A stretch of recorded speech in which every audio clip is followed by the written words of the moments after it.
Ladies and gentlemen, welcome to my Week 16 NFL reactions. I hope you guys all had a happy, healthy, and safe Christmas, and I hope anybody in school right now has a fantastic week off, so enjoy yourselves. Now, as far as today's reaction goes, I'm not gonna lie, it was a pretty busy weekend for a lot of people, so I didn't really get to watch a lot of football. I got to catch a few games, but like a lot of you, I was bouncing around from house to house to house to house to house to house for 4 days straight, meaning some of these games I might not have a lot to say for, and I apologize, but it is what it is. Couple of plugs as always. Don't forget to use code WyattzWorld on G Fuel or Prize Picks, where you can save yourself a discount on any G Fuel products or match up to $100 of your first deposit. But that's all I got. Yes, I have a sinus infection. Let's get into the video.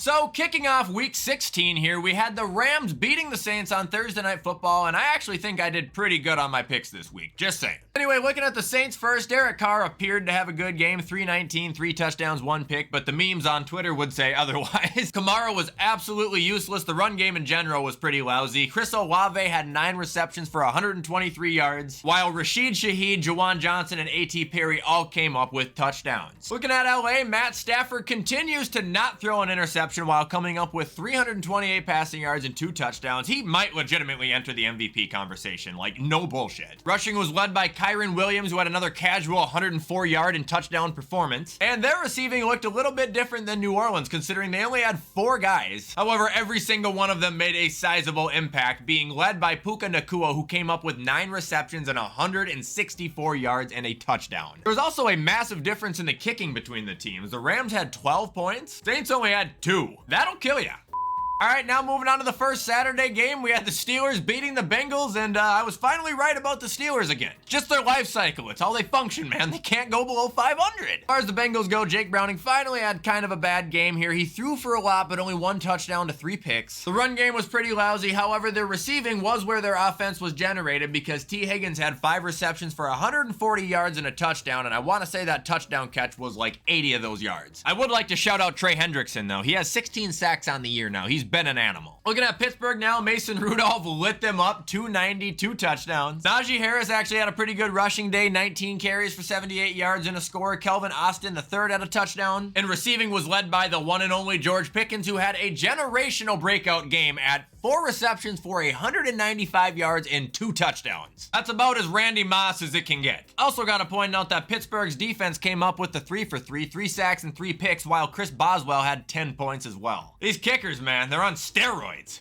And now we got the Bills at the Chargers, and this is why I said stay humble, because we're not perfect. But we did get the job done, and we got the big win that has reinserted Buffalo into the wild card. Looking at the Bills first, yeah, Josh Allen only threw for 237, 1 touchdown and 1 boneheaded pick, but I'm not gonna lie, if he throws 1 stupid pick a game, but leads the entire league in total touchdowns by a considerable margin, I couldn't give a fuck less. Looking at the rushing, James Cook led with 70 yards, Leonard Fournette played, and Josh Allen also had 2 rushing touchdowns. Receiving was highlighted by Gabe Davis, who had 130 yards and a score. Diggs is continuing to be in his slump here. I hope he's not pissy about it, because the team is still doing good. And defensively, we had 5 sacks, 2 of them coming from Ed Oliver, where 1 of them was a game-sealing one. Also, man, am I happy we traded for Rasul Douglas. Holy shit. Looking at LA now, Easton Stick, I owe him an apology. Like, he ain't bad. He really isn't that bad. Didn't score, but didn't play a bad game. Eckler was limited to 65 yards. Easton had a rushing touchdown. Receiving was led by Josh Palmer with 47 yards. That's a bit of a weird day, but understandable without Keenan. And their defense really didn't do anything. They combined for a sack and the 1 interception that was thrown right to them. However, what you look at their kicker, 16 points by Cameron Dicker. For those wondering why this game was close, James Cook fumbled about 86 times. That's why. I just don't want to talk about it.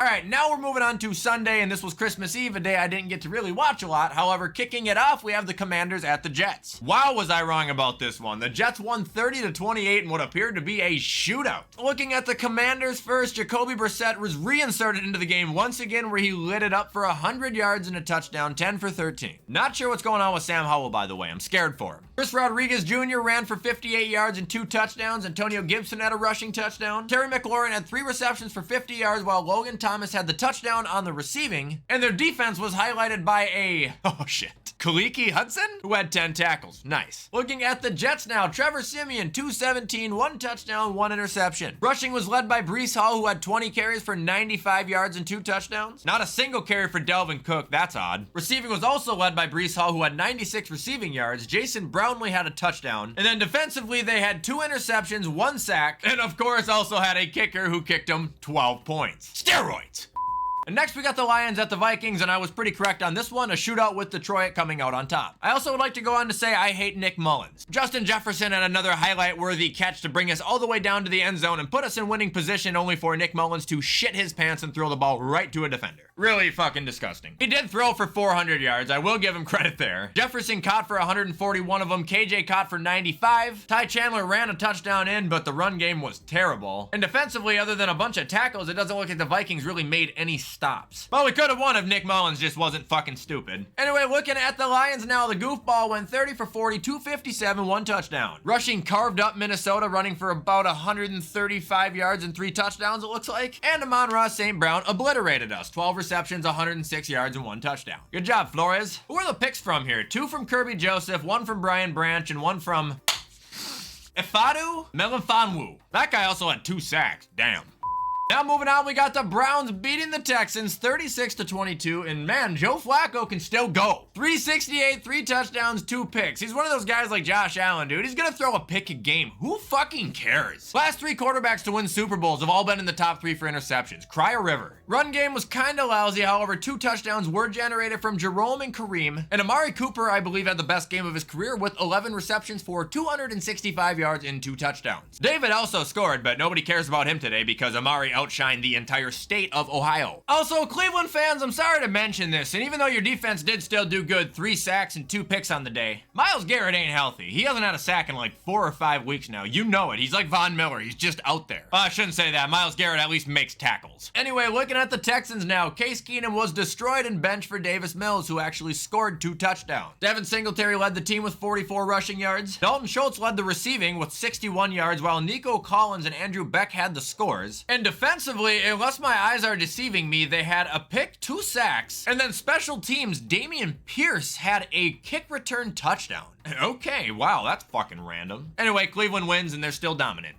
All right, now moving on, we got the Packers at the Panthers, where Green Bay narrowly got away 33-30. Looking at the Packers offense here, it was kind of a weird day, actually. Not only did Jordan not throw like I thought he would, he still had 2 touchdowns, but Aaron Jones just exploded with 127 yards out of nowhere. I feel like I haven't seen him do that since last year. A.J. Dillon and Jordan also had rushing touchdowns on the day. Romeo Doubs had a receiving touchdown. Dontavion Wicks had a receiving touchdown. And Joe Barry once again got destroyed on their defense. However, I'm not going to take away the fact that Preston Smith and Quay Walker still got sacks out of the day. At Carolina now, Bryce actually had a good game from what I saw. 312, 2 touchdowns, and one of the touchdowns was a highlight reel play. Rushing was lousy. Chuba Hubbard still absolutely sucks, even though they got touchdowns. And receiving was actually led by DJ Chark this week, who had 98 yards and 2 scores, but just behind him was still Adam Thielen with 94. Like I said, Bryce was airing it. He had a good game. It just sucks that it took Joe Barry to make it happen. Sorry, Carolina. You guys probably deserve that win. Now moving on, we got the Seahawks at the Titans, and I pleaded with Pete Carroll not to make this harder than it needed to be, and he just went ahead and made it as hard as it could possibly been. But the Seahawks still won. Geno Smith came back, threw for 227, 2 touchdowns, 0 turnovers. Kenneth Walker led the team with rushing at 54 yards. Tyler Lockett was the leading receiver at 81, while DK and Colby Parkinson scored touchdowns. And their defense was highlighted by Bobby Wagner, who had 8 tackles and 1 sack, but the defense as a total got 6. Moving on to Tennessee now, it looks like Tannehill was the starter on the day. I'm not sure. Will Levis has got to be hurt, right? Derrick Henry did have 88 yards and a touchdown. Had a pretty productive day for that, too. I thought Pete was going to be better. Receiving was led by the tight end, oh gosh, Chigoziem Okonkwo. He had 6 for 63 and a touchdown. And defensively, they came up with 3 sacks, but nobody had more than 5 tackles, and they didn't have a single interception all game. Seattle, you guys are making magic happen when it matters most, just like Buffalo. Now we got the Colts at the Falcons, and I gotta ask both teams, what are you doing? Colts, why did you lose? Falcons, do you want to keep Arthur Smith? Hello? The fuck fuck is this bullshit? Speaking at the Colts first, Gardner Minshew, shitstorm, 201, 1 pick. Jonathan Taylor, 43 yards, 2.4 yards a carry, 1 touchdown, dog shit. Receiving was led by Kylan Granson, and defense was highlighted by EJ Speed, which is probably what half of this fan base was taking last night to get over this fucking loss. Look at the Falcons now. Heineke, 229, 1 touchdown. That's a real quarterback. Rushing was led by Bijan Robinson, 12 carries for 72 yards, 6 yards a carry, and Tyler Algier got the touchdown because Arthur Smith believes in Satan. Also, Kyle Pitts got a touchdown. Bijan led the team in receiving, and then the defense came up with 6 sacks and 1 interception by the Defensive Player of the Year, Jesse Bates, and Young Oku had 17 points. Steroids! And now we got the Jags losing to the Bucs, and I hate to say I told you so, but when a team just doesn't look right, they're just not right. And the Jags right now are just not right. I've said that word too many times in the last 10 seconds. But they're off, and it all has to do with Trevor's injury. Looking at Jacksonville here, Trevor, he was eventually taken out of the game. I'm not sure how it happened. I'm not going to act like I watched the entire thing. But he had 1 touchdown, 2 picks, and then was replaced by Beathard. Run game was non-existent on the day. Receiving was once again led by Evan Ingram. However, Kelvin Ridley did have 90 yards and 2 touchdowns, and that's extremely noteworthy. And that's about all there is to highlight. Tampa Bay, now that's a little bit of a different story. Baker Mayfield, 283, 2 touchdowns. He's been really good. Rashad White, I retract my apology. You are now ass again. Mike Evans continues to pave his way into a Hall of Fame career, 7 receptions, 86 yards, 2 touchdowns. And not only did Tampa's kicker have 12 points, their defense had 4 sacks and 2 picks, but one of those sacks and one of those picks came from another potential Defensive Player of the Year, Antoine Winfield Jr. Go off, King. Row the boat. And now we got the Cowboys at the Dolphins, where unfortunately I was right and the Dolphins won. They finally beat a winning team, and hats off to you guys. That was a very respectable performance. Anyway, looking at Dallas first, Dak Prescott had a good game, 253, 2 touchdowns, and he was very clean. CeeDee had another great day, 118 yards and a score. Brandon Cooks got up for a touchdown. However, unfortunately for the second week in a row, their defense was just not there. Right now, to me, you know how Trevor Lawrence is making Jacksonville not look right? Dallas, it's their defense, man. It's not looking right. However, I will say they did contain the run better than I thought they would. But in return, Tua destroyed him with 293 yards over the air. Tyreek caught 9 receptions for 99 yards. Durham Smith had 56, Jalen Waddle had 50, and they got 4 sacks out of 3 different people. However, we're still not done, because if you guys haven't guessed it yet, their kicker came up with 16 points. Steroids!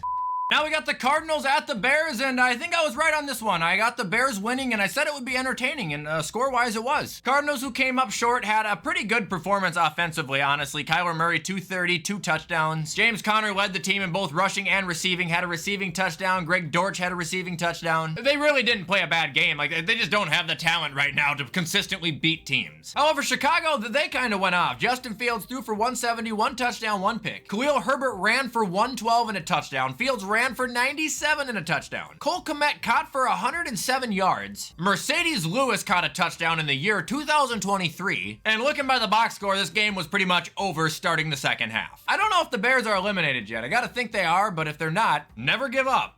Now moving on, we got the Patriots beating the Broncos. I didn't watch this game, and I'm too pissed to even look at what happened about it. The Broncos might be more frustrating than the Bills. Like, what the fuck are you, what's your problem? I finally get a little bit of confidence in you guys, and you go chug an entire bottle of laxative and decide to run a marathon. Seriously, rotten hell. I'll see you guys in a couple months in Denver. And now moving on, we got the Raiders beating the Chiefs, and I don't want to speak too down on Kansas City, because if we end up facing them in the playoffs, if we make it, knock on wood, they'll probably beat us. But right now, they are shattered. Someone on Twitter yesterday was like, why are you so quiet about the Chiefs? Because I didn't even say anything when they lost? I said, because there's no reason to cook a well-done steak, dude. They're fucking fried. Mahomes doesn't know how to mentally handle a down year. He's being a little bitch every single week. Travis Kelce is more than distracted by, I don't know if it's his relationship or the downfall of the team right now. And Chris Jones has got to be just fucking furious. I mean, I watched this game through Red Zone, so I only got to see the worst of it. But right now, the Chiefs, offensively at least, kind of look like that one rich kid from everyone's childhood that when they finally get cut off from their dad's credit card, they just melt down. Peeking at the Raiders now, Aiden O'Connell did nothing. Zamir White had 145 rushing yards, and Malcolm Kuntz had 3 sacks, and Jack Jones had the awesome pick 6. Have a day, Raiders, have a day. And now we got the Eagles beating the Giants, barely. And yeah, once again, the DeVito train is done. Anyway, Tyrod Taylor did replace him, where he didn't end up really doing all that much better. He did have a touchdown, though. As far as the running backs go, Saquon was the only running back to take a carry the entire game, having 80 yards and a touchdown. And receiving was led by Darius Slayton, who had 90 yards and a score. I do want to say I didn't watch, obviously, this entire game either, but Bobby Okereke, I fuck up his name too. This guy is so good, dude. He's a brick wall. I was watching him shut down the running backs all night. Like, they'll run into him full speed and just go brrr. Looking at Philly now, Jalen threw for 301, 1 touchdown, 1 pick. D Swift had a rushing touchdown, Jalen had a rushing touchdown. AJ Brown led the team in receiving, however, Devontae Smith caught the touchdown. Shaq Leonard got a sack. And for the 18th time today, we have a kicker who scored 15 points. Steroids! And ending week 16, we had the Ravens bulldozing the San Francisco 49ers. Looking at San Fran first here, Brock Purdy, bench for Sam Darnold, 0 touchdowns, 4 interceptions. Tried to kind of talk about him last week and they didn't want to listen to me. Well, turns out Daddy Wyatt again wasn't drinking the Kool-Aid. He's a good quarterback, but he's not perfect and he's not an MVP. McCaffrey had 103 for 1 touchdown. Kittle had 126 and 7 receptions. Ayuk had 113 yards off of 6 receptions. Ronnie Bell caught the touchdown, and defensively, well, they got whacked. Looking at the Ravens now, we got Lamar Jackson, who threw for 252 and 2 touchdowns. He also ran for 45 yards. Gus Edwards had a rushing touchdown. Zay Flowers had a great day with 9 for 72 and a receiving touchdown, while their defense had 5 interceptions, 2 of them coming from Kyle Hamilton, and 4 sacks on the day, with Justin Tucker, of course, kicking 15 points. That is 9 kickers with at least 10 points this week. That is crazy. So big shout out to Baltimore, but now I'm about to give you guys the talk I gave San Francisco a couple weeks ago, and you're probably not going to be happy with it, but I gotta give my opinion. I have nothing against Lamar Jackson. I actually am a fan of him. I think he is absolutely in the top 10 quarterback conversation, but he is also not the MVP this year. Are you kidding me right now? Josh Allen has 16 more touchdowns than Lamar Jackson. That is 96 more fucking points he has scored for his team. And that's just an example of someone I think has the award over Lamar, because I don't think Josh is the MVP this year either. I think the MVP is either going to be Tyreek, CMC, or I still think Dak is actually up there. But this year will probably be the year where a non-quarterback wins it. But I like Lamar, but I wouldn't put him higher than 5 probably in the MVP conversation right now. I'm sure the really humble Baltimore fans will handle that so well. And that is going to be it, ladies and gentlemen, for my Week 16 NFL reactions. I hope you guys continue to enjoy my content and you continue to show support by comment, liking, subscribing, and turning that bell on. However, with everything I just said, I'm going to get this edited so I can get on with my day. NFL Therapy is coming out tomorrow this week. And with everything I just said, well, I will see you the next time.